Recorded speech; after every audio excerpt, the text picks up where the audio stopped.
어떤 사람은 기적처럼 곁에 머물고 어떤 사람은 이유도 없이 멀어집니다. 우리는 그것을 실수로, 오해로, 혹은 나의 부족함 탓으로 돌리며 끝까지 붙잡으려 합니다. 밤새 보낸 문자 메시지, 다시 만나자는 간절한 부탁, 그 사람의 소식을 확인하는 습관까지. 하지만 부처님은 말씀하셨습니다. 떠날 인연은 잡아도 떠나고 머무를 인연은 밀어도 머문다. 인연은 내가 결정하는 것이 아니라 업의 흐름과 시간의 힘에 의해 자연스럽게 흘러갑니다. 마치 강물이 바다로 향하듯 인연도 정해진 방향으로 흐를 뿐입니다.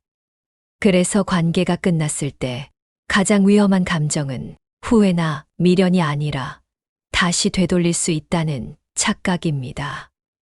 이 착각은 우리를 과거에 묶어두고 현재를 살아갈 힘을 빼앗아갑니다.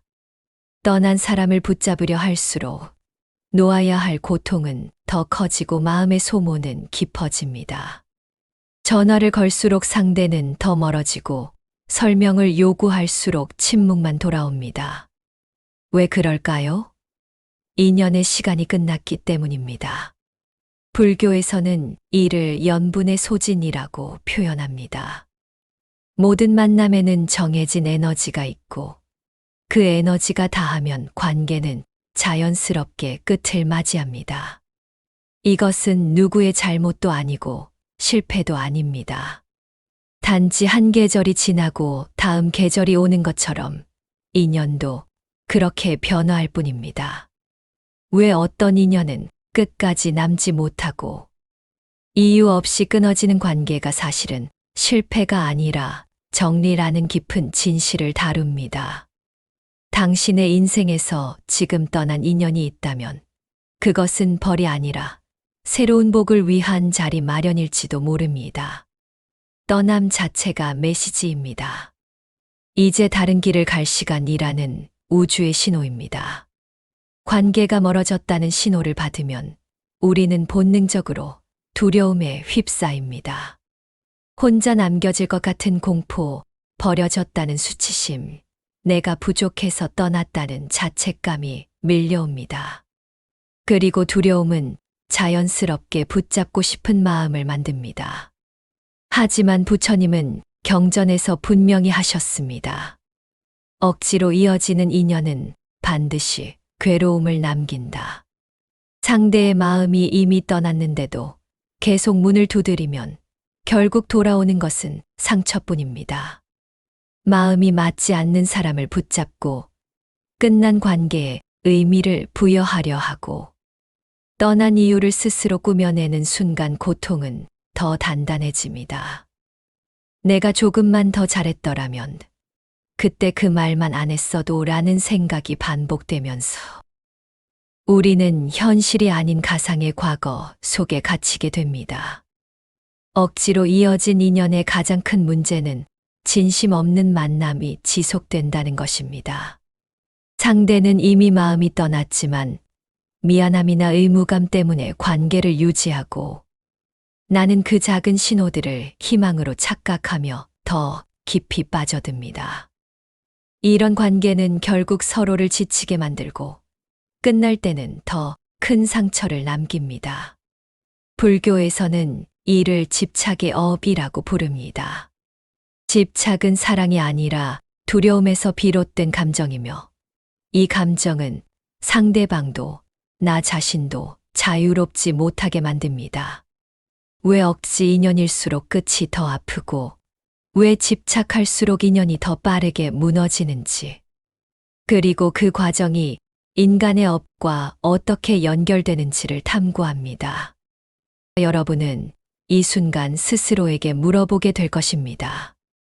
내가 지금 붙잡고 있는 이 관계는 진짜 인연일까? 아니면 두려움을 달래기 위한 집착일까? 이 질문은 불편하지만 동시에 자유를 향한 첫걸음이기도 합니다. 불교에서는 인연을 흐르는 물에 비유합니다. 물은 끊임없이 흐르지만 머물 곳은 명확합니다. 진짜 인연도 마찬가지입니다. 진짜 인연은 초조하게 기다리지 않아도 자연스럽게 남습니다. 그 사람은 말하지 않아도 마음이 통하고 잠시 멀어져도 다시 이어지고 큰 노력을 하지 않아도 관계가 유지됩니다.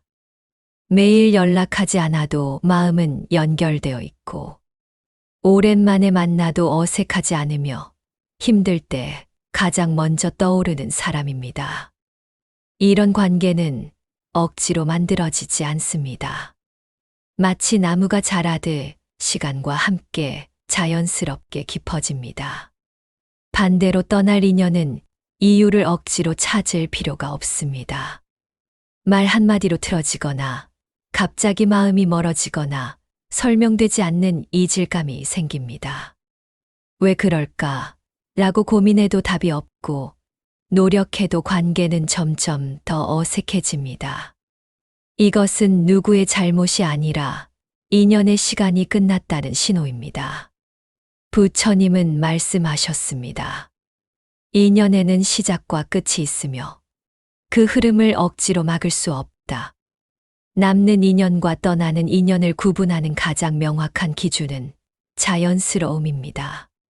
진짜 인연은 억지스럽지 않습니다. 연락이 뜸해도 불안하지 않고 의견이 달라도 관계가 흔들리지 않으며 시간이 지날수록 더 편안해집니다. 반면 떠날 인연은 모든 것이 힘듭니다. 작은 말 한마디도 조심스럽고 침묵이 불편하며 만날 때마다 에너지가 소진됩니다. 여러분은 이 순간 깨닫게 될 것입니다.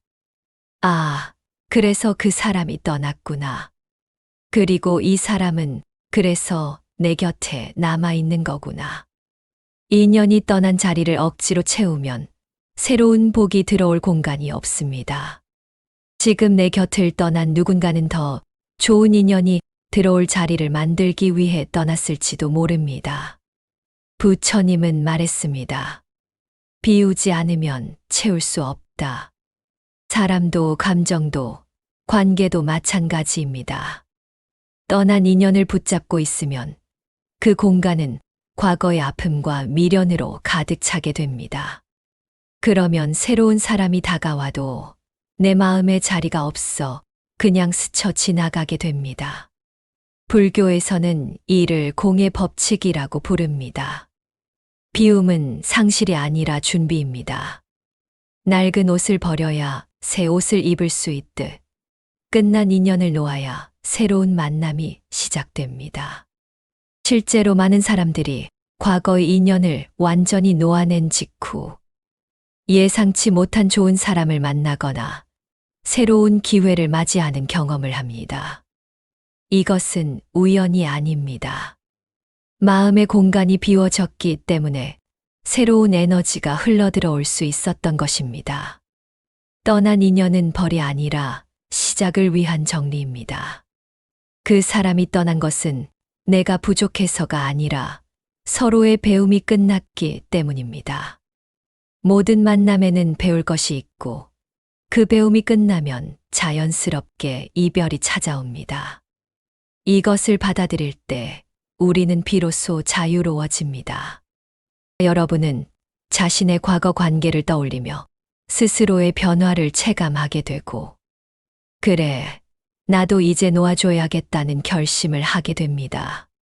떠난 인연을 붙잡는 대신 지금 곁에 남아있는 사람에게 마음을 쓸 수 있을 때 삶은 훨씬 평화로워집니다. 그 사람이 가족이든 친구든 혹은 나 자신이든 남아있는 인연과의 관계가 진정한 수행의 시작입니다. 부처님은 말했습니다. 곁에 남아있는 이가 곧 나의 복이다.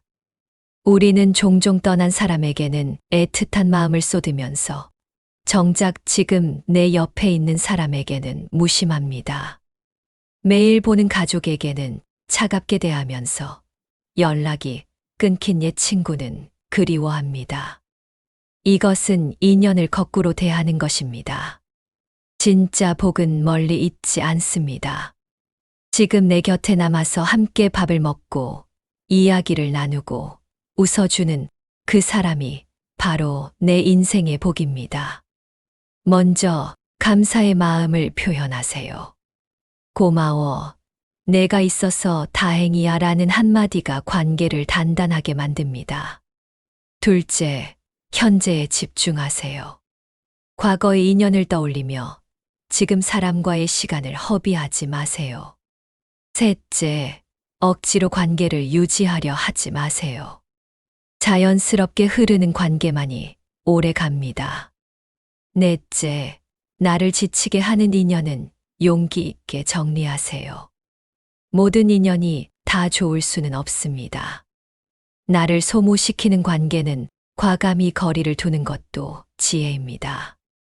부처님은 자신을 먼저 사랑하는 사람만이 다른 사람도 진심으로 사랑할 수 있다고 하셨습니다. 여러분께 이 메시지를 전합니다. 떠난 인연에 더 이상 마음 쓰지 마세요. 그 시간에 지금 내 옆에 있는 사람을 바라보세요. 그 사람이 오늘 당신 곁에 남아 있다는 것, 그것이 기적입니다. 지금 이 순간 당신 곁에 누가 남아 있나요? 그 사람에게 오늘 한번 연락해 보세요. 내가 내 곁에 있어줘서 고마워라고 말해보세요. 그 작은 한마디가 인연을 더 깊게 만들고 당신의 삶에 진짜 복을 불러옵니다.